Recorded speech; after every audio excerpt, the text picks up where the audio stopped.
First, little attitude check. How does it feel to be at the most important event in Manhattan tonight and be the best looking crowd in Manhattan tonight, huh? Okay, that's what I'm talking about. So I'm just going to share a very brief version of my story. I grew up in Seattle. Nothing very unusual other than I was a ball boy for the Seattle Supersonics starting at age 16. Right? That was pretty cool. My life was kind of under the radar till 2019. In 2019, I was president of the NBA's Phoenix Suns. I'd lost my father. My mother had been diagnosed with lung cancer. Had a 14-year relationship end, in large measure, I think, because I couldn't include the most important person in my life in my work life. I can do that now.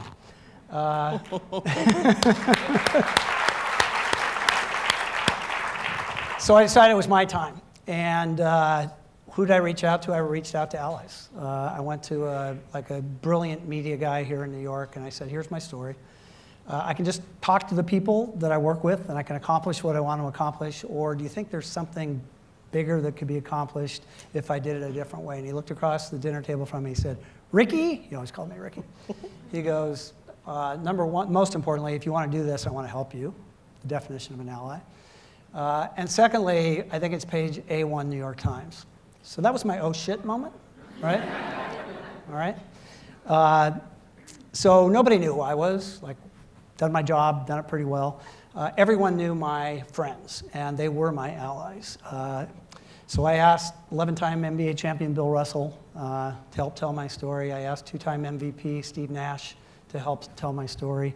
I asked the commissioner of the NBA to tell my story. And thanks to a Pulitzer Prize winning reporter, that story ended up on the front page of the New York Times in 2011 as the first time, an executive at the level I was had come out as openly gay. So,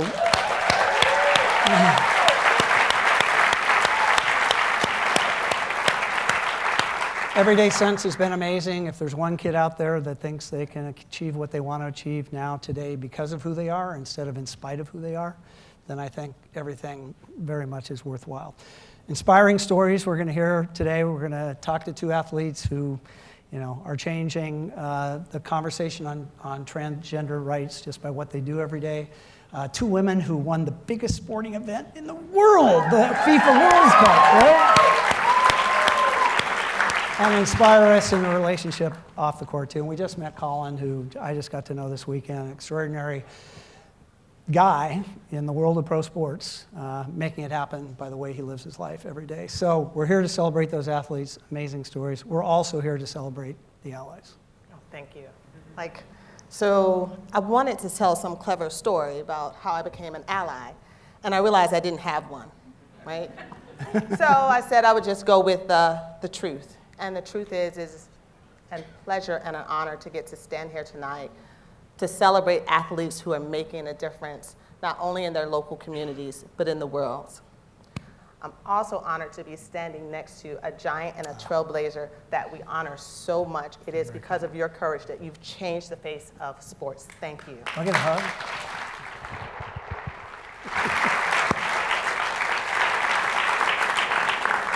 So my path to becoming an ally was really one of math. 1 + 1 generally always equals 2. I've spent the last 25 years of my adult life advocating for the rights, for equality, for brown and black girls and boys. And then one day, thank you. And then one day, it dawned on me that to stand up for what you believe in means you have to stand up fully for what you believe in. To stand up for inequality wherever it stands, wherever it sits. Because when we ignore it, it shows up at your doorstep. And so for me, it was simple math. It was like stand up for the rights of everyone, stand up for equality for everyone, and when we stand together, we get to change the world. And that's what we're doing tonight. We're showing the world that when we come together, we can do anything.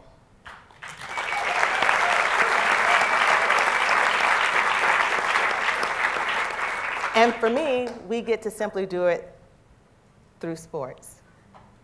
Something that is empowering, the one thing in the world, next to music, that brings the world that brings the world together.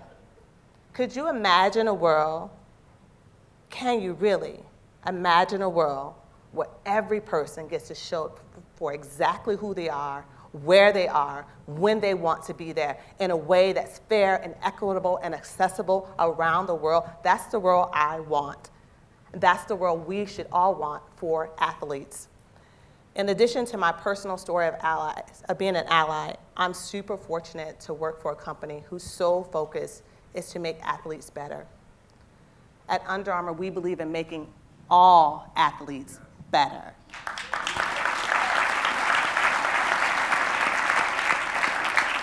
And so as we sit in our chairs tonight, I always say there has to be some big call to action. We don't get to just come to events, even though it was a great party. We get to leave this room tonight and stand up taller, stronger, louder to support, to advocate for, to be allies for those who need us the most. And so we're also proud tonight to present this year's Athlete Activism Summit video, which represents the full coming together of young people in learning to be advocates for themselves, for their teammates, and ultimately for empowering them to change the world. Let's go to video.